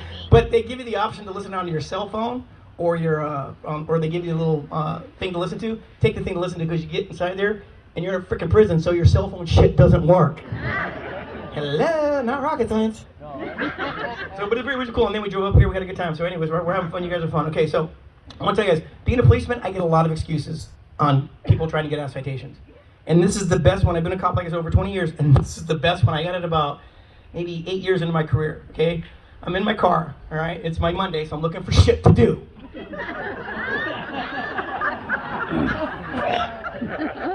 I'm in the left turn lane.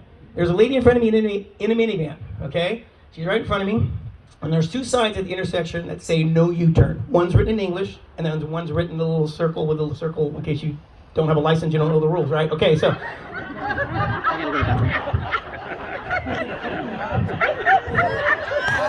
This is one of those things I've learned. Hey, dude, you made a U-turn there. Do you have a license? No. Shocker. Okay.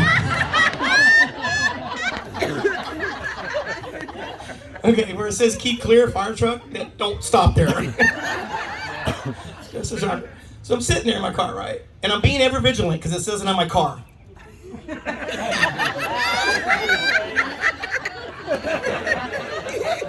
The light turns green, and what does minivan mom do right in front of me? She makes the U-turn. I'm back there. Oh, you're going down. I'm back there. Okay, this is a big time on my stream, man. I got helicopters coming in. The bitch is going down, right? So she makes the U-turn. I make it behind her. I'm back to going. Woo, woo, woo, woo, woo, woo, woo, woo. And that was not the siren. That's just me messing around my PA system. Yeah. I don't need the siren. If you need the siren, you're a firefighter, right? So she pulls over in this parking lot, right? So I get out of the car. I say, get out of the car, you guys. She is screaming at two kids I couldn't see because the windows were tinted. She's screaming, oh my gosh, you two are fighting. I was not paying attention. Now the police. I'm like, holy shit. I am in fear of my life. Because I'll tell you right now, you guys, I will take on a parolee looking at his third strike before I take on a minivan man yelling at two kids in the back of the car. Seriously, because I know the parolee's probably got a knife or a gun. I'm trained for that shit. I don't know what mom has in that car for weapons, man. Fly swatter, coat hanger, wooden spoon, flip-flop. I don't know what's in the back of that freaking car. I say flip-flop because I was in Hawaii. This mom beat the shit out of her kid with a flip-flop. She goes, come here, goddammit, you. She put it back on. Let's go now. The guy's like, holy shit, man. I'm like, damn, that mom just kicked his ass with a flip-flop. Right, so I'm walking up on her, and I'm really nervous because she's really upset. And I go, hello, ma'am, how are you? She goes, oh, how am I? I'm wonderful. If you weren't standing there, I would be killing these little bastards right this minute. She was in, what can I do for you? I'm all,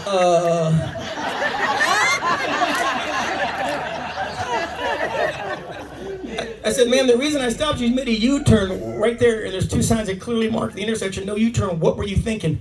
This is her excuse. She says, officer, I'm so sorry. I wanted to go straight really, really bad, but the sign said no, you turn.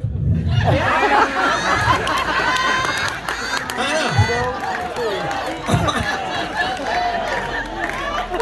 I'm like, what the hell was I thinking?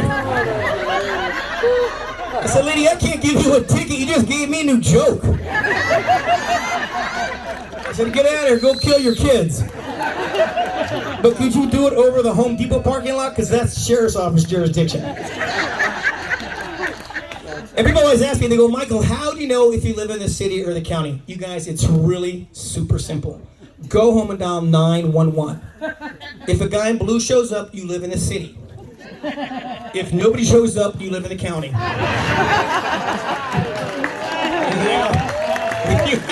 You guys have no cops up here. That's why you guys are doing all the shit you're doing.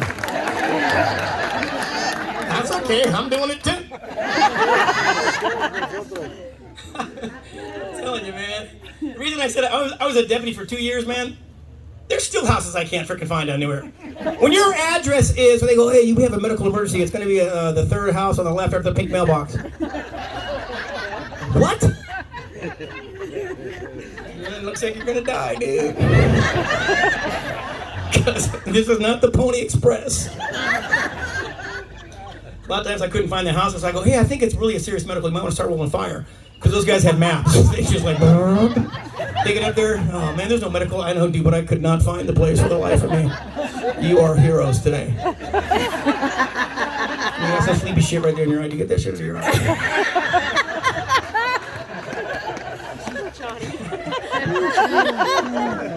Oh, shit. Here's something not to say when you get pulled over, right? Because cops are always joking.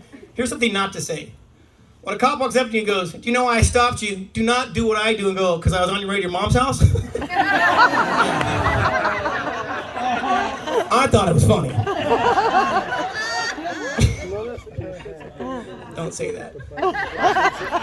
Say it. Being a policeman, every year they come out with these new laws that we're supposed to have to date on, and they change every year, you guys. And they're some of them are like, what? They make no sense. A few years ago, they revamped the car seat law in the state of California. I think it's like 18 years old or 80 pounds. I'm not sure. I was reading it, I was like, Maria. That's I know there's an 8 in it somewhere, so if your kid was born in August, you're good to go, right? So, and the reason I bring this one up is because the year that they did that was the year that my daughter was born, so I was really interested on what the law was, and it's amazing because the car seats now, have you guys seen these car seats they make for, I mean, they're amazing. You can get a car seat for a kid that's 1 day old, and that shit, you can keep it, and it converts into shit till they're out of college. It just, I'm like, man, when my daughter's car seat, seriously, it had like a recliner bar. She wasn't even developed. She's got a recliner bar, had a headset, PlayStation, GPS, had a shotgun rack and an M16 rack. I'm like, oh my God, that's a nice freaking car seat. Because when we were growing up, what did we have, you guys? We had this one. That was our airbag too, remember? Remember that car seat? Your dad was just like, bam, you're like, oh! He's breaking your rib at like 6, you're like, and you start crying because that shit hurts, right? You're like going, and my dad's like, hey, knock it off with the crying. You want a reason to cry? What? Remember that? He would hit you and then ask you if you want another one. You're like, what? You got a broken rib, have a concussion in the head. You're like, huh? Because when you guys know, when we were growing up, it was a lot different, man. Your parents could hit you. It wasn't child abuse. It was discipline. Remember? Your parents could beat you. My dad beat me at a freaking mall one day. He's like, God damn, you trying to shoplift.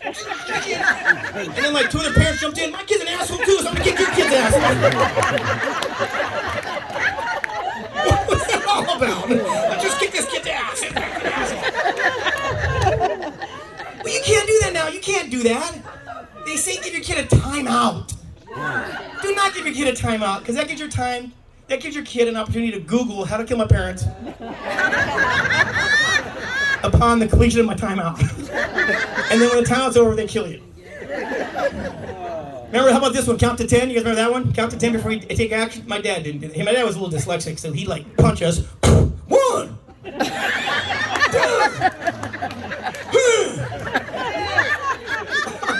You got that kind of backwards. 4.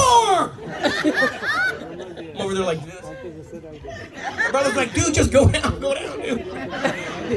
You can't do that now. Now they have child protective services that took all the fun out of hitting your kid. Bastards. You can't do that now. I'm gonna call CPS. If we did that when we were kids, your dad kick your ass while you're calling the cops, huh? I'm calling the cops. 9. What? It's like,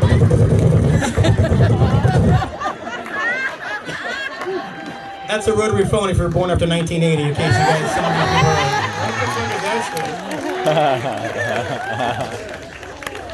you guys get an opportunity. Ellen DeGeneres did this really funny bit. They called a lady out of the audience. She was like 18, 19 years old, and they actually had her, they opened up a map, and they said, fold the map the way it goes back. You remember your dad had the map and shit, remember? And then they had her look up a break or a muffler place in that phone book. She couldn't do it, and they had her dial a rotary phone. She dialed the number, then picked up the phone. You guys are going to watch it. Google Ellen showing, I mean, it was, I was freaking cracking up. I couldn't stop laughing. I go, oh my God, that's our generation right there. We're gonna die. And being a policeman, you guys, people run from me, and that's not suspicious at all. And the people that run the most, I've learned, are the drunks. When drunks see cops, they just go. But drunk people, they're easy to catch because they actually forget their motor skills when it comes to running. So when you're walking, if your left foot's going forward, you're right, because it's all about balance, right? Kind of like, it's really simple, right? But when you run, you have to do a little faster. Drunk people have a hard enough time walking, so now when you have them run, they're like, oh my God, here come the cops, go! They're over there going.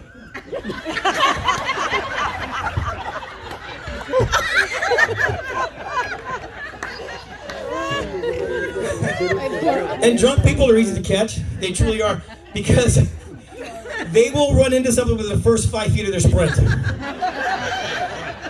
Like, oh, here come the cops, go! Hey man, who put that building behind me when I was peeing? Why you stopped me, officer? Because you were peeing. These are my brother's pants. That's the shit I deal with every day. What's your brother's name? Dude. What's his last name? Dude.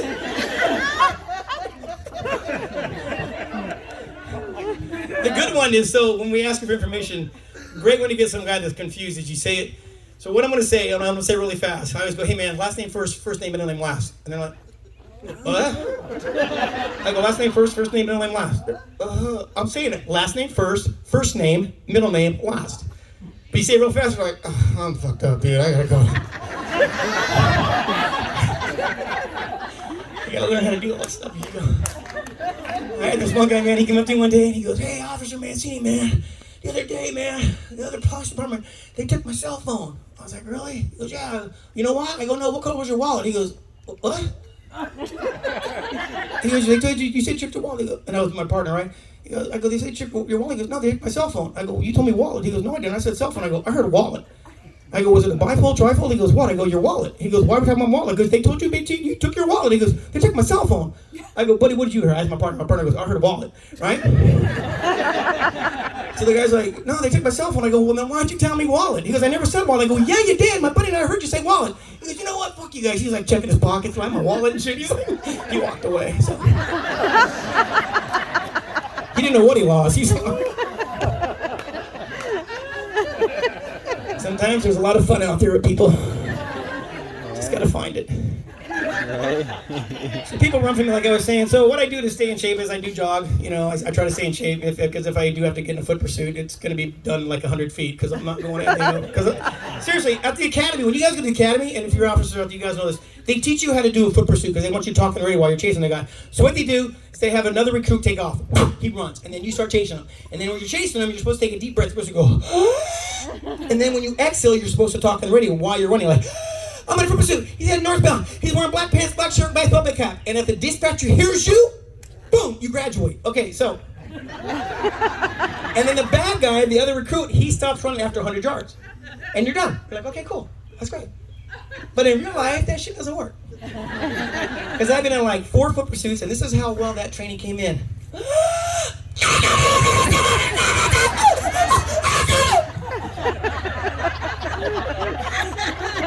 And he did not stop running after 100 yards, and that's all I was trained for.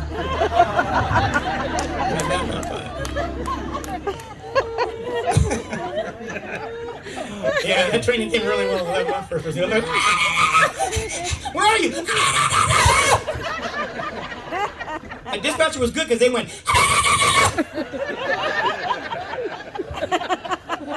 So I jog a lot. The other day I was jogging along the river, along the ocean there in Santa Cruz, right? And I come to Westcliff, and there was this guy. He was in the middle of the field all by himself. He's doing this martial art called Tai Chi. You guys ever seen this guy?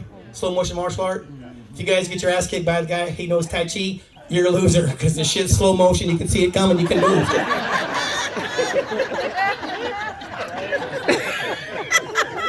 I mean, Kung Fu Karate, it's fast. You don't know what hit you. But Tai Chi, the guys out there going.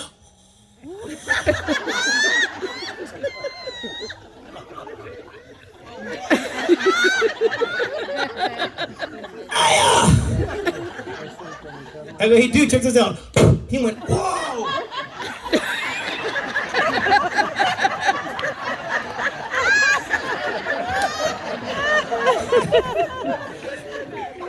But if you guys have kids, I recommend martial arts.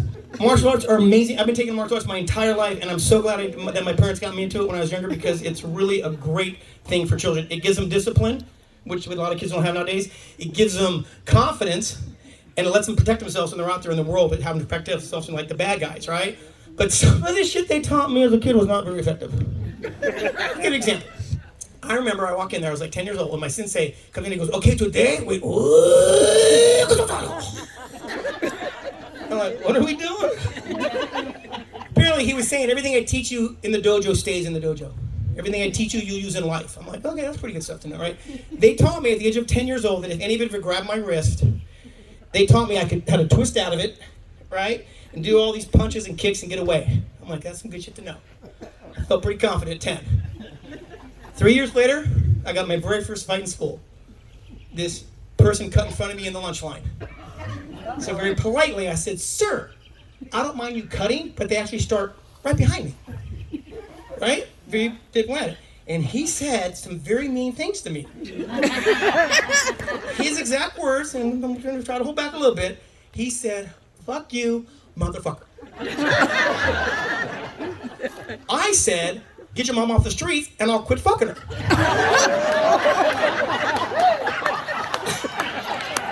And the fight was on. Shocker. So he's beating the crap out of me going, "Screw you, pal. Raiders are #1, right?" The guy's shocked, a Raider fan in a fight? That's unheard of. Okay, so I'm on the ground thinking, "Oh man, go to my training. So I'm on the ground and go, "Dude, grab my wrist!"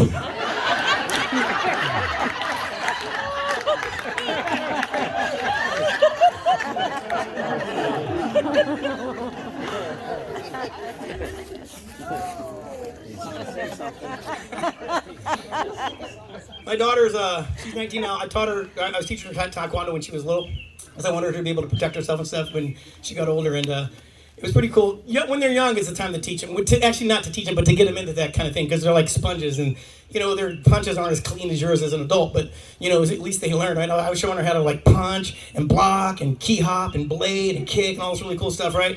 And then her mom comes over and goes, "Make sure you tell her the real meaning of martial arts, the foundation that it's built upon." I said, "Okay, let me add this to the learning presentation because Mommy lives in Tinkerbell land."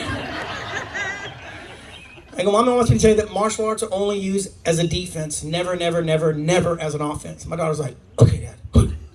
And then Mom walked away and I went, "That was bullshit what I told you, okay? Hit him hard, hit him fast, get the hell out of there, okay? They never see their first punch. Trust me, Daddy's been to a lot of Raider games, okay?" Why? So I teach her all this real cool stuff, right? So she was 5 at the time. I remember this day really well. She was 7 years old. She was in the 2nd grade. I get a call from her school. They go, "Mr. Mancini, can you come down to school? Your daughter's been involved in an altercation." I ask, "Is she okay?" The principal says, "She's fine. We just need to have you come down. We need some closure." I go, "Closure? I live in Santa Cruz, closure? My kid hitting your kid's eyes closing? Closure." So I drive down there. I walk into the principal's office, right? And there's like, it's Santa Cruz, so there's like 25 therapists in there to tell me how to raise my kid better. And they all got a book to sell. So I walk in there. My daughter's on a corner crying. She's in a chair crying. There's a little fat chubby kid in the corner crying, He's a school bully. He's got a fireman's helmet on, so I wasn't surprised to see the tears. Just nonstop for these guys. He cried. He's leaving right now. He's probably crying. He probably got called into work for October. Okay. So I go to the principal. I go, "What happened?" She goes, "Well, Mr. Mancini, according to the children on the playground." I go, "Stop it right there. Those children are witnesses. I want all their names and dobs in the report." It's just to make sure you guys are paying attention. Okay. She goes, "According to the children, your daughter was on the swing, swinging back and forth. This young man came over, the school bully, and pushed her off the swing.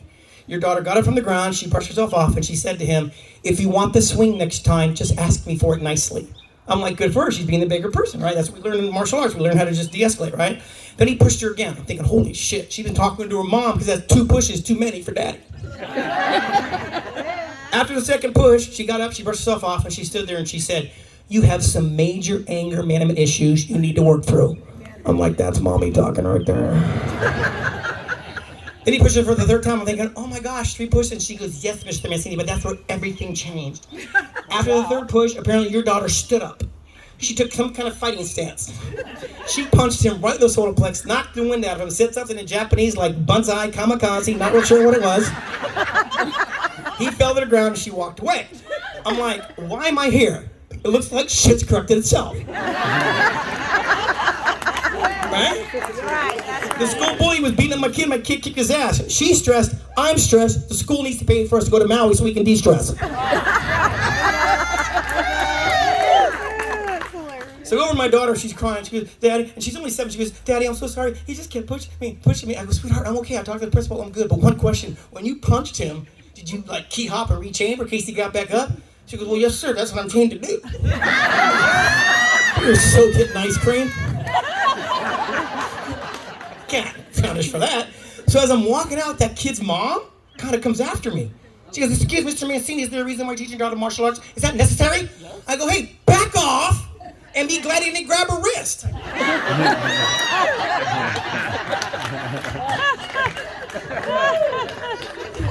And kids are great, man. I love my daughter. She's in college now, but man, when she was little, I mean, I love her now, but man, when they were little, they were just so fun. But you have to watch what you guys say around them when they learn how to talk. Ooh. Take it from Dork Dad here. One day we're driving around. She was like 4 years old. Mom was working. It's a little daddy-daughter day. All right, she's in the back in her car seat singing. Right, there's a guy in front of me kind of irritating me with his driving habits. Apparently he didn't know where he was going, so he decided just to slow down. How about pull the fuck over, let me go by, and then figure your shit out. That's just how I look at it, okay? But he's like,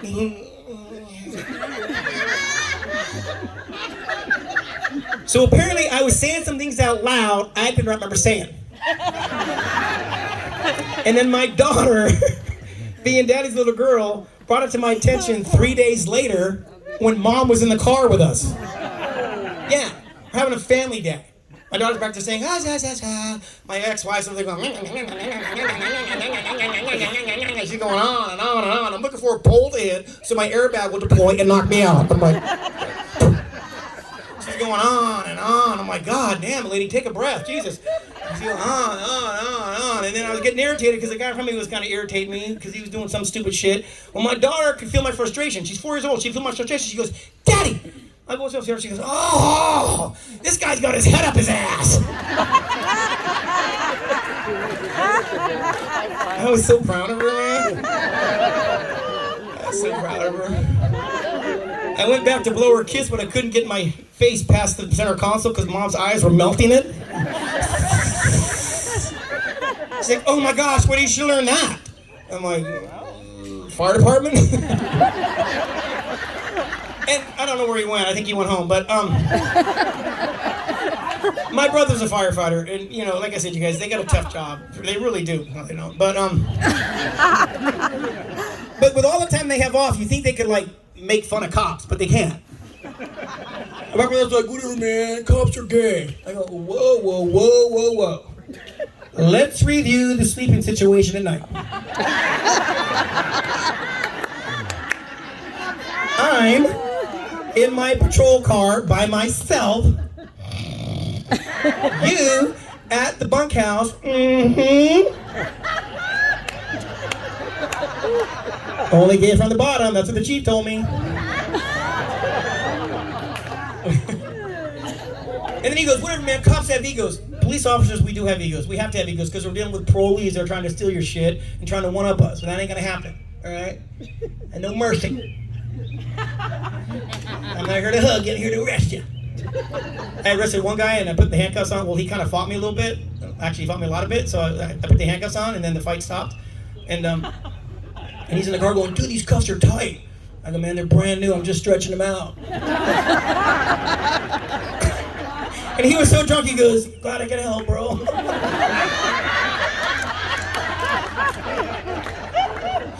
And then he said to me, how can you sleep at night knowing you're wrecking someone's life? I go, seriously? So at that point, Bambi ran in front of me. So I had a brake check.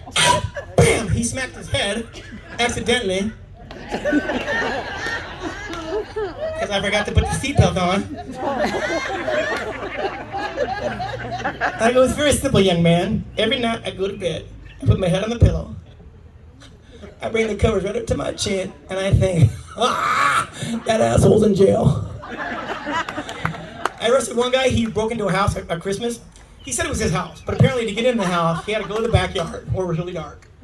And then he had to cut the screen from the top side up, so that way you can just open it like this. And then he had to break the window on the top and open it up with his hand. Apparently he lived there. Okay, so we get there, and my partner's wanting him to run. Go ahead, man, run, go, go, go, go.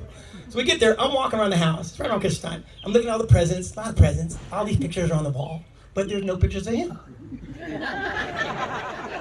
So I think to myself, his name is David. I go, David, are you the black sheep of the family? He goes, no, what? Because I'm looking at the pictures on the wall, and you're not in any of them. So either they hate you, and then looking at the presents, there's not one present underneath the present here for you. So you are not getting shit for Christmas. So I took him to jail. That was my Christmas present to him. And I said, David, here's the deal. If I work a holiday, people go to jail. Because it's a holiday. That means you as a criminal should not be breaking into shit. That's why I'm working today. And I would rather be with my family, but I'm with you. So don't do this shit again. So we get him to jail, and just as he came out, he goes, officer, hey, man, I got a question for you. I go, what's up? He goes, that thing about you work holidays, people go to jail. I go, that's true. Is there a problem? He goes, yeah, man, are you working New Year's Eve? Yes, I am, Dave, but check it, you're still gonna be here.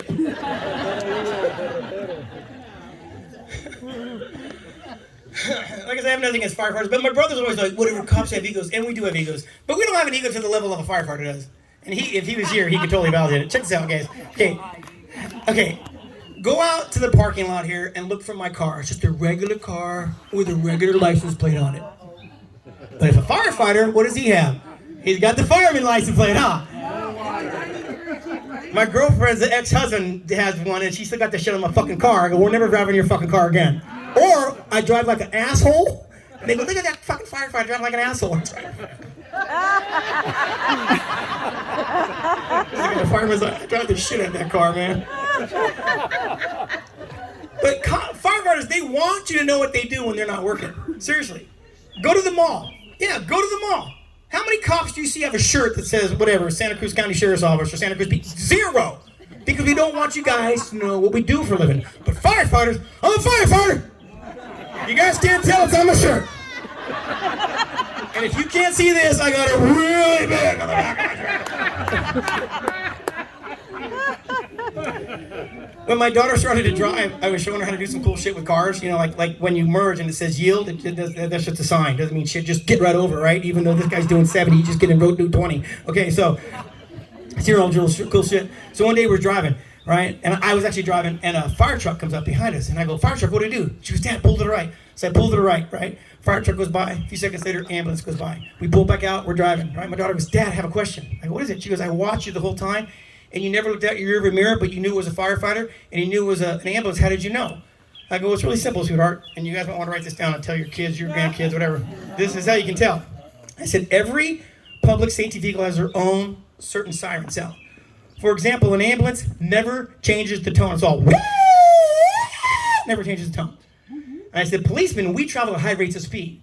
And they've done research, you guys, and they found out that some people are tone deaf to certain tones, especially when you have your earbuds in your freaking ear. You can't hear shit. That's why when you guys see a policeman come up to an intersection, he'll change the tone of his siren. He'll be like,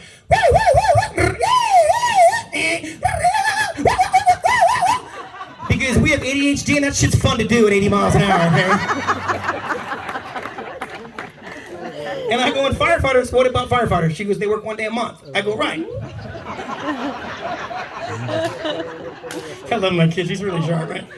I go, right, that's true, but see, firefighters don't like to work. That's why when you guys hear a fire truck go down the street, it sounds like it's crying. It comes out,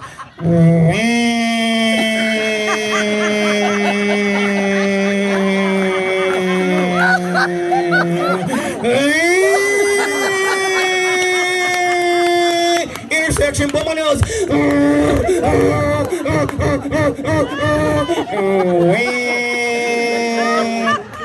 My daughter goes, is that why the ambulance follows him? I'm like, exactly.